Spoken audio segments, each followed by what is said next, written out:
अब देखो बच्चों, सवाल नंबर 6। मान ले ई तथा एफ दो घटनाएं इस प्रकार हैं कि पी ई बराबर 3/5 और पी एफ बराबर 3/10 और पी इंटरसेक्शन एफ बराबर 1/5।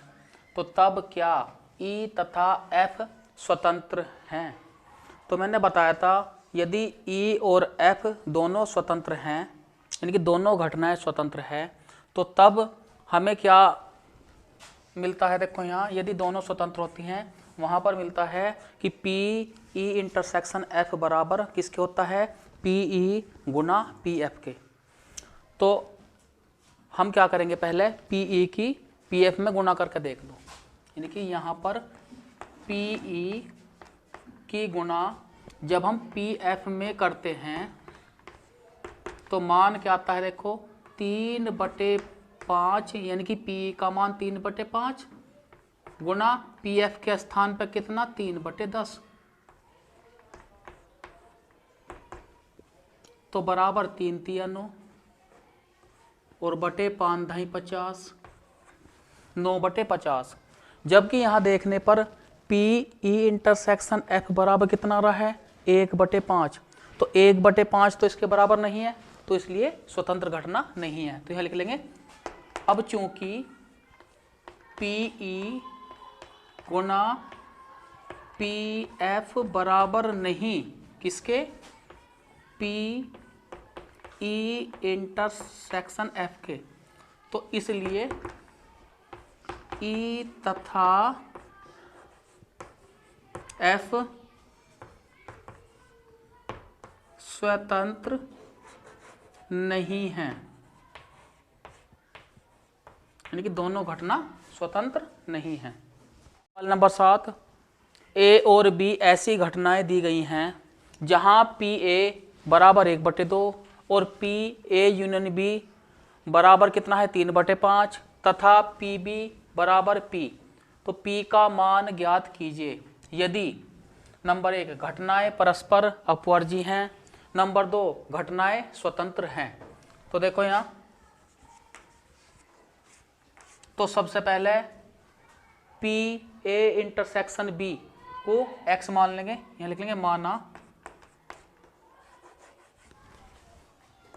तो P A intersection B x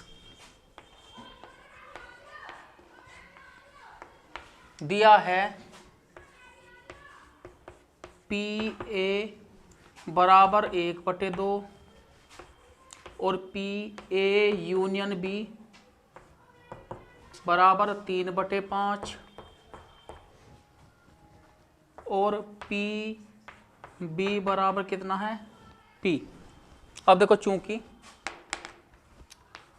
P A union B जो फॉर्मूला बनता है देखो बराबर P A plus P B minus P A intersection B. अब जहाँ पी ए यूनियन बी है वहाँ 3/5 आ जाएगा, इसलिए करके, और पी ए के स्थान पे 1/2 जमा पी बी के स्थान पे पी और पी ए इंटरसेक्शन बी के स्थान पे एक्स, इस तरह से रख देंगे। अब देखो यहाँ, तो इसलिए तो P माइनस एक्स बराबर किसके? 3/5 में से आगे कितना हो जाएगा? माइनस के 1/2।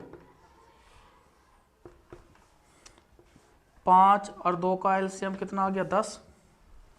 तो यहाँ कर लेंगे 5 दूनी 10 गुना 3 माइनस 2 पंजे 10 गुना 1। तो P माइनस एक्स बराबर, तो 2 3 6 और 5 जगह 5, तो 6 में से 5 जाके कितना? 1/10। ये होगी पहली शर्त। अब देखो यहाँ, अब उसने कहा है पहले नंबर पे कि घटनाएं परस्पर अपवर्जी हैं। तो पहली शर्त के अनुसार देखो यहाँ दिया है घटनाएं परस्पर क्या कह रहा है, अपवर्जी।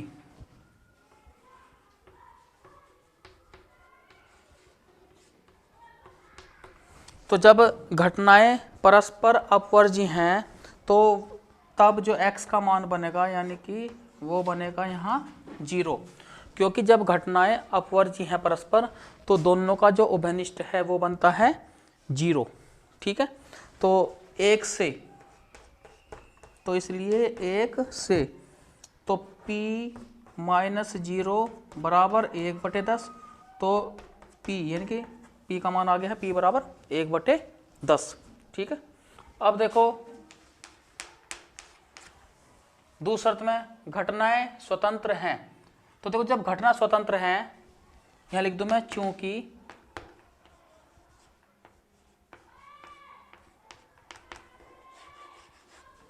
घटनाएं स्वतंत्र हैं। तो बच्चों जब घटना स्वतंत्र है तो तब फॉर्मूला क्या बनता है, देखो तब बनता है formula P A intersection B बराबर पी ए गुना पी बी। अब जहां पी ए इंटरसेक्शन बी है उसके जगह क्या आ जाएगा x, तो x बराबर, ठीक है, अब पी ए कितना है, पी ए है 1/2 गुना, और पी बी कितना है p, ये तो क्या आ गया ये p/2, यह होगी समीकरण हमारी 2। अब देखो बच्चों यहाँ, अब ये ध्यान रखना है इसमें कि x का मान जो हमारी जो इक्वेशन बनी थी फर्स्ट, अब देखो अब इस p जो x का मान है किस में रख देंगे, समीकरण फर्स्ट में रख देंगे, यानी कि x का मान किस में, 1 में रखने पर, देखो मैं बता रहा हूं जो एक इक्वेशन बनी थी वो बनी थी p माइनस एक्स बराबर कितना, 1/10।